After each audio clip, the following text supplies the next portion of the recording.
Hello, my name is Creighton Culvern, and I am a student at Clemson University. Today is June 5th, 2016. Today I'll be making a commentary on some connections I made with T.S. Eliot's The Wasteland and Jessie L. Weston's Fisher King.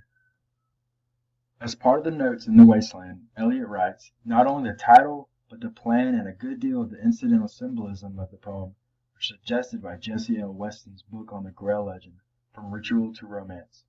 Examples of this are shown throughout the poem, with the relationship of symbolism to the Fisher King and the Wasteland. The first quote I came across that shows a relationship between the two comes from the Fisher King. This quote reads, "We have already seen that the personality of the king, the nature of the disability under which he is suffering, and the reflex effect exercised upon his folk and his land correspond, in a most striking manner, to the intimate relation at one time held to exist between the ruler and his land, a relation mainly dependent upon the identification of the king with the divine principle of life and fertility. Fertility is a symbol here. In Weston's Fisher King, the state of health for the land seems to mirror the state of health of the king. When the king is injured, the land suffers because of it as well. In the poem, it is clear the Fisher King has sustained a wound to his genitals, causing him to be infertile. It is also evident that the land he rules is infertile.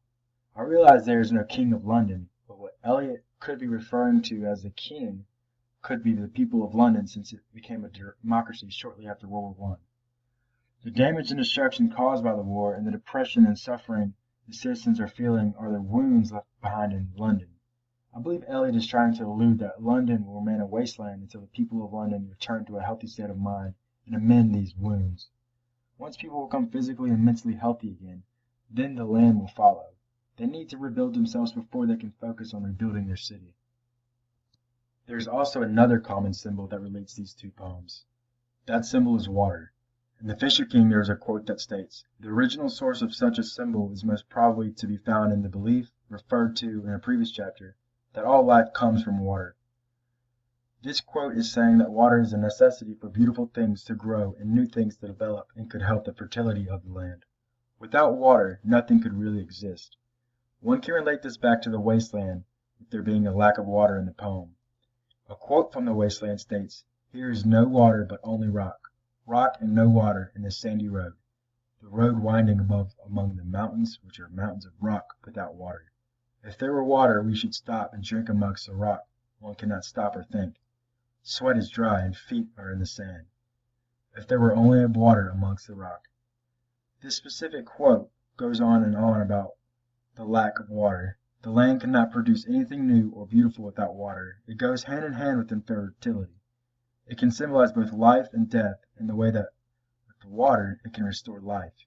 It can create beautiful things in the wasteland and give the people relief and a sense of hope. It can rebuild the city into something the people would appreciate more. Without the water, things are more dreary. There is not really hope of anything new to be developed on the land. Everything is dying out. Thank you all for viewing my commentary today. I look forward to looking at all of the connections y'all have made as well.